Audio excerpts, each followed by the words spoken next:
شادی کے 1 سال بعد اللہ کے فضل سے میری گود ہری ہو گئی۔ سب دن رات دعائیں مانگتے کہ اللہ پاک ریاض کو بیٹا دے۔ ان کی دعاؤں پر میرا دل کانپ جاتا کہ ان کی آرزو پر پانی پھر گیا تو اس گھر میں میری قدر نہ رہے گی۔ ایک دن میری سہیلی ملنے آئی۔ وہ ایک ہسپتال میں نرس تھی۔ اس سے پریشانی بیان کی تو وہ کہنے لگی، تم فکر نہ کرو، ہمارے لیبر روم میں 2-3 خواتینوں کو ایک ساتھ لاتے ہیں، تم ہسپتال میں نام لکھوا لو، جب تمہاری باری آئے گی میں وہاں موجود رہوں گی اور تمہاری پیدائش میں تمہاری مدد کروں گی۔ میں نے ایسا ہی کیا اور جب پیدائش کا مرحلہ طے ہوا تو اس نے ننھا منھا بچہ میرے پہلو میں لا کر لٹا دیا۔ اس روز کسی وجہ سے ڈاکٹر دیر سے آئی اور رات کے 1 بجے میں نے بچے کو جنم دیا تھا۔ پروین بڑی تجربہ کار تھی۔ اس نے میرے علاوہ ایک اور خاتون کی بھی ڈلیوری کرائی تھی۔ اس کے پہلے سے 4 بیٹے تھے اور جب 5ویں بیٹے کو جنم دیا تو پروین نے اسے کہا کہ مبارک ہو، تمہاری بیٹی پیدا ہوئی ہے۔ پھر بڑی پھرتی سے اس کا بیٹا میرے پہلو میں لٹا کر میری بچی اس کے ساتھ لٹا دی۔ میں بہت خوش تھی۔ ہمارا شمار گاؤں کے چند گنے چنے امیر گھرانوں میں سے ہوتا تھا، اس لیے میں نے پروین سے کہا تھا کہ اگر تیرے ہاتھوں سے مجھے بیٹا ملا تو میں تجھے سونے کے کنگن پہناؤں گی، اور یہ منت بھی دل میں مان لی تھی کہ اپنی بیٹی کو حافظ قرآن بناؤں گی۔ یوں میں کسی اور کا لخت جگر لے کر گھر آ گئی۔ سب خوش تھے کہ خدا نے ہمیں اولاد نرینہ سے نوازا۔ خاندان کا نام لیوا پیدا ہوا ہے۔ بڑے چاؤ سے بچے کی پرورش ہونے لگی۔ میری ساس نے بچے کا نام محمد فیاض رکھا۔ جب وہ 4 برس کا ہوا تو میں نے اسے اپنے خاوند سے کہا کہ میں بیٹی کو حافظ بنانا چاہتی ہوں۔ وہ دین سے بہت لگاؤ رکھتے تھے، اس لیے میری خواہش پر فیاض کو حفظ کرنے کے لیے بٹھا دیا گیا۔ ہم فیاض کو فجر کی نماز سے قبل بیدار کرتے، وہ 1-2 گھنٹہ مولانا صاحب سے قرآن پاک کی تعلیم حاصل کرتا، پھر اسکول چلا جاتا۔ میرا بیٹا بہت ذہین اور بلاغہ حافظہ تھا۔ جب اس نے 5ویں جماعت پاس کر لی تو ہماری خوشی کا کوئی ٹھکانہ نہ رہا، کیونکہ اس نے اسکول بھر میں اول پوزیشن لی تھی۔ فیاض کے ابو نے کہا، یہ اس قدر ذہین ہے، میں اسے شہر کے بہت بہترین تعلیمی ادارے میں داخل کرا دوں گا تاکہ یہ ڈاکٹر یا انجینئر بن جائے۔ اس بات سے میں بہت پریشان تھی، کیونکہ شہر میں ہاسٹل کی سہولت تو تھی، لیکن اصل مسئلہ یہ تھا کہ فیاض کلام پاک جو حفظ کر رہا تھا، اگر ہم اسے شہر کے ہاسٹل میں داخل کرا دیتے ہیں تو اس کی دینی تعلیم نامکمل رہ جاتی۔ میں نے خاوند سے کہا کہ پہلے کلام پاک حفظ ہو جانے دو، بعد میں اسے اسکول میں داخل کرا دیں گے۔ وہ بولے، یہ ممکن نہیں، کیونکہ 2 سال بعد اس کی عمر نکل جائے گی، پھر اسے 6ٹھی جماعت میں داخلہ دلوانا مشکل ہوگا۔ میں اسے اس سال 6ٹھی جماعت میں داخل کرواؤں گا۔ عرض وہ نہ مانا اور فیاض کو قریبی شہر کے اسکول میں داخل کرا کے آئے اور ساتھ ہی ہاسٹل میں بھی داخلہ دلوا دیا۔ اب اسے ہر وقت اسکول کی فکر لگی رہتی، جس کا نتیجہ یہ نکلا کہ قرآن پاک کی طرف ان کی رغبت ختم ہو گئی اور وہ شہر کی رونقوں میں کھو گیا۔ قرآن پاک دہرانے کی نوبت ہی نہیں آئی۔ وہ حفظ شدہ کلام پاک بھولنے لگا، جس کا مجھے بڑا قلق تھا، مگر کیا کرتی، مجبور تھی۔ جب فیاض 9ویں میں گیا تو میرے خاوند خوشی سے پھولے نہ سماتے تھے، کیونکہ یہ ان کا اکلوتا بیٹا تھا۔ اس کے بعد یک بعد دیگر میں نے 3 لڑکیوں کو جنم دیا تھا۔ 9ویں میں گئے، ابھی فیاض کو 14-15 دن ہوئے تھے کہ ایک روز اسکول سے چھٹی ہوئی تو اس نے دیکھا کہ بس چل پڑی ہے۔ اس نے سوچا، اگر میں روڈ کراس کر کے بس کے پاس پہنچ سکتا ہوں اور بس پہ سوار ہو جاؤں گا، ورنہ پیدل جانا ہوگا۔ اس نے آؤ دیکھا نہ تاؤ بس کی طرف دوڑ لگا دی۔ وہ بھاگتا ہوا بسوں کے درمیان سے گزرتا تو اچانک سے ایک پہلو سے ایک تیز رفتار بس آ گئی۔ اس کے بعد اسے کچھ پتہ نہیں کیا ہوا، ہوش آیا تو خود کو پٹیوں میں لپٹا پایا۔ راہگیروں نے اٹھا کر قریبی ہسپتال پہنچایا تھا۔ اس وقت تک ہمیں اطلاع نہ ہو سکی۔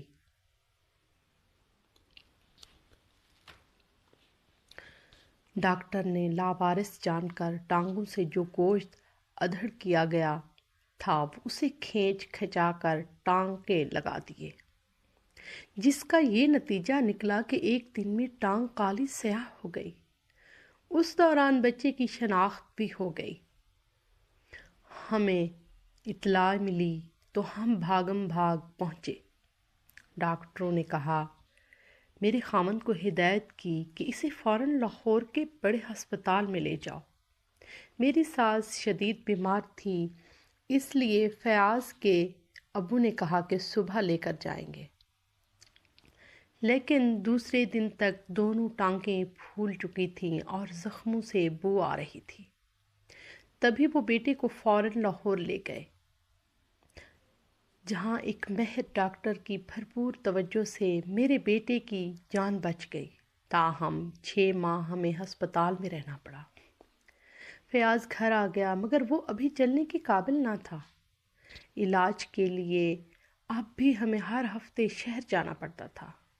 بہرحال رفتہ رفتہ زخم پوری کی طرح بھر گیا اور وہ ٹھیک ہو گیا، لیکن اسے سر پر چوٹیں بھی آئی تھیں، جس کی وجہ سے اس کا ذہن پہلے سے ایسا نہیں رہا۔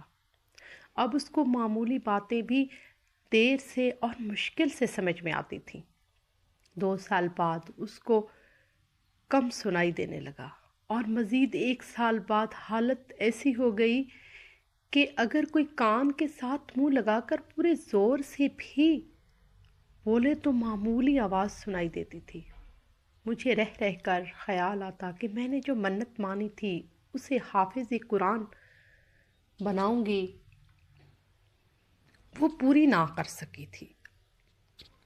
شاید اسی وجہ سے میرے بیٹے کے ساتھ یہ حادثہ ہوا ہے۔ بس میں نے اصرار شروع کر دیا کہ فیاض کو دوبارہ مولانا صاحب کے پاس بٹھانا ہے، یہ اسکول نہیں جا سکتا تو قرآن پاک حفظ کر لے۔ میرے میاں اسے دوبارہ قرآن پاک حفظ کرانے پر تیار ہو گئے اور ہم نے فیاض کو مولوی صاحب کے پاس بٹھا دیا، مگر شاید خدا کو یہ منظور نہ تھا۔ وہ ایک آیت بھی یاد نہ کر سکا، بلکہ چند دنوں میں اس کی قوت سماعت بالکل ختم ہو گئی۔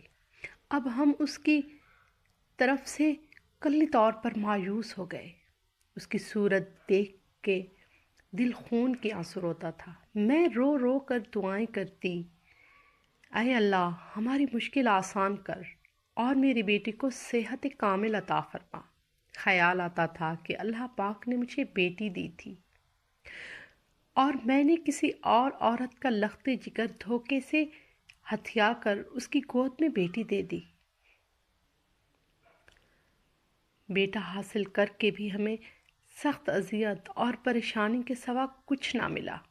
ہر طرف سے مایوس ہو کر میرے خامند نے بیٹے کو ایک ٹیلر ماسٹر کے پاس بٹھا دیا، کیونکہ زندہ رہنے کے لیے اسے کوئی نہ کوئی کام تو کرنا تھا۔ وہ بھی فارغ رہنے سے پریشان رہتا تھا۔ میرا بیٹا جس قدر مقدور ہوا دل لگا کر کام کرنے لگا اور 2 ماہ میں خاصا کام سیکھ گیا۔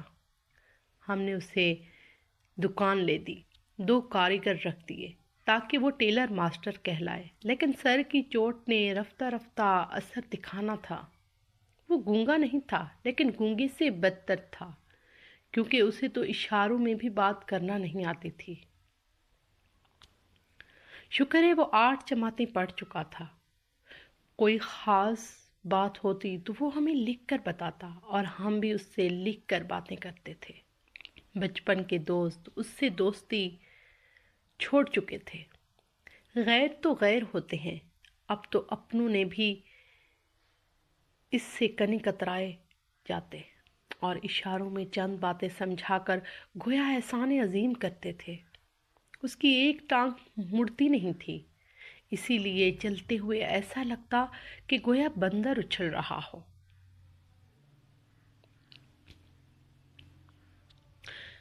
زہرا ہمارے پڑوس میں رہتی تھی۔ وہ میرے بیٹے سے ہمدردی کرتی تھی۔ وہ ایک خوبصورت لڑکی تھی۔ اپنے کپڑے سلوانے فیاض کی دکان پر جانے لگی۔ کہتے ہیں کہ محبت کی نہیں جاتی، ہو جاتی ہے۔ بس میرے نادان بیٹے نے اس حسینہ کے لیے تڑپنا شروع کر دیا۔ اس کے گھر کے چکر لگاتا، میں دعا کرتی اے خدا اس کے دل سے زہرا کی محبت نکال دے، کیونکہ اب میں مزید دکھ اور اس کی رسوائی برداشت کرنے کی تاب نہیں رکھتی۔ میں نے لکھ لکھ کر فیاض کو سمجھایا کہ تم زہرا کو بھول جاؤ، پیار محبت کے لائق نہیں ہو، یہ رشتہ ہمیں کبھی بھی نہیں مل سکتا، تم اس سے شادی کا خیال دل سے نکال دو۔ مگر وہ سمجھتا ہی نہیں تھا اور مجھے تنگ کرتا کہ اس کے والدین سے زہرا کا رشتہ مانگو۔ مجھے خبر تھی کہ یہ ممکن نہیں، پھر بھی میں اس کی تسلی کے لیے زہرا کے گھر گئی۔ اسے کہا بیٹی، انسان اچھا ہو یا برا، ادھورا، لولہا، لنگڑا ہو، مگر خدا نے ہر انسان کا دل ایک جیسا بنایا ہے اور ہر دل میں کسی کے لیے محبت رکھی ہے۔ اللہ نے میرے بیٹے کے دل میں بھی محبت کا جذبہ رکھا ہے۔ بہتر ہے کہ تم اس کی دکان پر کپڑے سلوانے مت جایا کرو، ورنہ وہ زیادہ پریشان ہوگا۔ اس پر ترس کھاؤ اور اس سے دور رہو، وہ ایک دکھی اور معذور انسان ہے۔ ایسا نہ ہو کہ جذبات میں آ کر کسی دن اپنی جان سے چلا جائے۔ تب زہرا بولی، خالہ جان میں سمجھی نہیں کہ آپ کیا کہنا چاہتی ہیں؟ میں نے صاف لفظوں میں کہا، بیٹی میرا بیٹا تم سے شادی کی آرزو رکھتا ہے اور روز مجھے کہتا ہے کہ میں تمہارے والدین کے پاس جا کر رشتہ طلب کروں۔ اب تم بتاؤ میں کیا کروں؟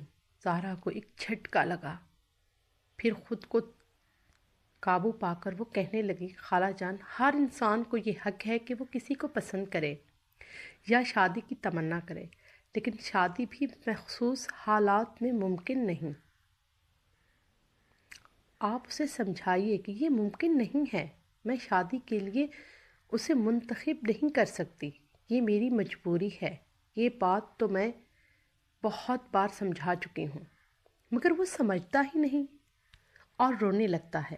یہ سن کر زہرا پریشان ہو گئی اور کہنے لگی، خالہ جان میں خود اسے سمجھا دوں گی۔ اگلے روز وہ فیاض کی دکان پر گئی اور باتوں باتوں میں اس سے کہا، فیاض میں تمہاری بہت قدر اور عزت کرتی ہوں، میرا کوئی بھائی نہیں ہے، اس لیے میں تم کو دل سے اپنا بھائی سمجھتی ہوں۔ پھر اس نے اپنی انگلی میں پہنی ہوئی انگوٹھی دکھائی اور کہا، میری منگنی بچپن میں چچا زاد سے ہو گئی تھی جو انگلینڈ میں ہے، وہ جلد آنے والا ہے، اس کے ساتھ شادی کے بعد انگلینڈ چلی جاؤں گی، لیکن میں چاہتی ہوں کہ تم میری شادی کے کپڑے سیو، مجھے تمہاری سلائی بہت پسند ہے۔ وہ آنکھیں جھکائے بولے جا رہی تھی اور جب اس نے نظریں اٹھا کر دیکھا تو تھک سے رہ گئی۔ فیاض کی آنکھوں سے آنسوں کی جھڑی لگی ہوئی تھی اور اس کا چہرہ ایسے زرد ہو گیا تھا جیسے گیند کا پھول۔ وہ پریشان ہو کر میرے گھر آ گئی۔ اس نے مجھے بتایا کہ اس نے دکان پر فیاض سے بات کی تھی تو اس کے حالت خیر ہونے لگی۔ ابھی یہ بات ہو ہی رہی تھی کہ دکان سے کاریگر لڑکا دوڑتا ہوا آیا اور کہنے لگا، جلدی چلیے، فیاض بھائی کی طبیعت خراب ہو گئی ہے۔